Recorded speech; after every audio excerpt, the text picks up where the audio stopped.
श्रीमद् भगवद गीता 11वां अध्याय विश्व रूप दर्शन योग। इस प्रकार भगवान के वचन सुनकर अर्जुन बोले, हे भगवान, आपके द्वारा जो परम गोपनीय उपदेश कहा गया है उससे मेरा यह अज्ञान नष्ट हो गया है। क्योंकि हे कमल नेत्र, मैंने भूतों की उत्पत्ति और प्रलय आपसे विस्तार पूर्वक सुना है, परंतु हे पुरुषोत्तम, आपके ज्ञान, ऐश्वर्य, शक्ति, बल, वीर्य और तेज युक्त रूप को प्रत्यक्ष देखना चाहता हूँ। इसलिए हे प्रभु, आप अपने अविनाशी स्वरूप का मुझे दर्शन कराइए। इस प्रकार अर्जुन की प्रार्थना करने पर श्री कृष्ण भगवान बोले, हे पार्थ, मेरे सैकड़ों तथा हजारों नाना प्रकार के और नाना वर्णों तथा आकृति वाले अलौकिक रूपों को देख। हे भरतवंशी अर्जुन, मेरे में अदिति के 12 पुत्रों को और 8 वसुओं को, 11 रुद्रों को तथा दोनों अश्विनी कुमारों को और 49 मूर्त गणों को देख, तथा और भी बहुत से पहले न देखे हुए आश्रय में रूपों को देख। हे गुणाकेश, अब इस मेरे शरीर में एक जगह स्थित हुए संपूर्ण जगत को देख, तथा और भी जो कुछ देखना चाहता है वो देख, परंतु मुझे इन अपने प्राकृत नेत्रों द्वारा देखने में निसंदेह समर्थ नहीं है। इसलिए मैं तुझे दिव्य अर्थात अलौकिक चक्षु देता हूँ। इससे तू मेरे प्रभाव को और योग शक्ति को देख। संजय बोले, हे राजन, भगवान ने इस प्रकार कहकर अर्जुन को अपना परम ऐश्वर्य युक्त दिव्य स्वरूप दिखाया। उस अनेक मुख और नेत्रों से युक्त तथा अनेक अद्भुत दर्शनों वाले एवं बहुत से दिव्य आभूषणों से युक्त और बहुत से दिव्य शस्त्रों को हाथों में उठाए हुए तथा दिव्य माला और वस्त्रों को धारण किए हुए और सब प्रकार के आश्चर्यों से युक्त सीमा रहित विराट स्वरूप परमेश्वर को अर्जुन ने देखा। ऐसे आश्चर्य में रूप को देखते हुए पांडुपुत्र अर्जुन ने उस काल में अनेक प्रकार से विभक्त हुए संपूर्ण जगत को देवों के देव श्री कृष्ण भगवान के शरीर में एक जगह स्थित देखा। उसके अनंतर वह आश्चर्य से युक्त हुआ अर्जुन विश्व रूप परमात्मा को श्रद्धा भक्ति सहित सिर से प्रणाम करके हाथ जोड़कर बोला, हे देव, आपके शरीर में संपूर्ण देवों को तथा अनेक भूतों के समुदायों को और कमल के आसन पर बैठे हुए ब्रह्मा को तथा महादेव को और संपूर्ण ऋषियों को तथा दिव्य सर्पों को देखता हूँ। हे संपूर्ण विश्व के स्वामी, आपको अनेक हाथ, पेट, मुख और नेत्रों से युक्त तथा सब ओर से अनंत रूपों वाला देखता हूँ। हे विश्वरूप, आपके न अंत को देखता हूँ, न मध्य को और न आदि को ही देखता हूँ। हे विष्णु, आपको मैं मुकुट युक्त, गदा युक्त और चक्र युक्त तथा सब ओर से प्रकाशमान तेज का पुंज, प्रज्वलित अग्नि और सूर्य के समान ज्योति युक्त और अप्रमेय स्वरूप को सब ओर से देखता हूँ। इसलिए हे भगवान, आप ही परब्रह्म परमात्मा हैं। मैं आपको आदि, अंत और मध्य से रहित तथा अनंत सामर्थ्य से युक्त और अनंत हाथों वाला तथा चंद्र और सूर्य रूप नेत्रों वाला और प्रज्वलित अग्नि रूप मुख वाला तथा अपने तेज से इस जगत को तपायमान करता हुआ देखता हूँ। हे गोविंद, सब देवताओं के समूह आप में ही प्रवेश करते हैं और कई एक भयभीत होकर हाथ जोड़े हुए आपके नाम और गुणों को उच्चारण करते हैं तथा उत्तम स्तोत्रों द्वारा आपकी स्तुति करते हैं।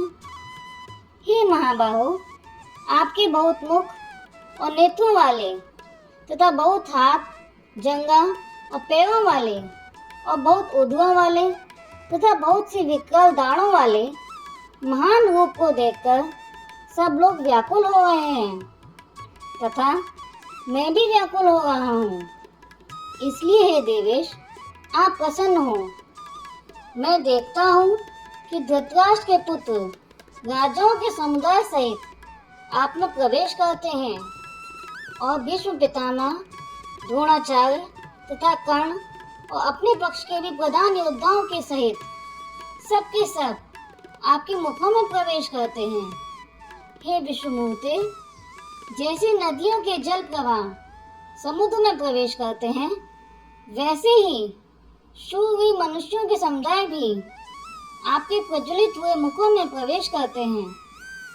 हे विष्णु, आपका उग्र प्रकाश संपूर्ण जगत को तपायमान करता है। हे भगवान, कृपा करके मुझे बताइए कि आप उग्र रूप वाले कौन हैं? हे देवों में श्रेष्ठ, आपको नमस्कार है। आप प्रसन्न होइए। हे आदि स्वरूप, मैं आपको तत्व से जानना चाहता हूँ, क्योंकि आपकी प्रवृत्ति को मैं नहीं जानता।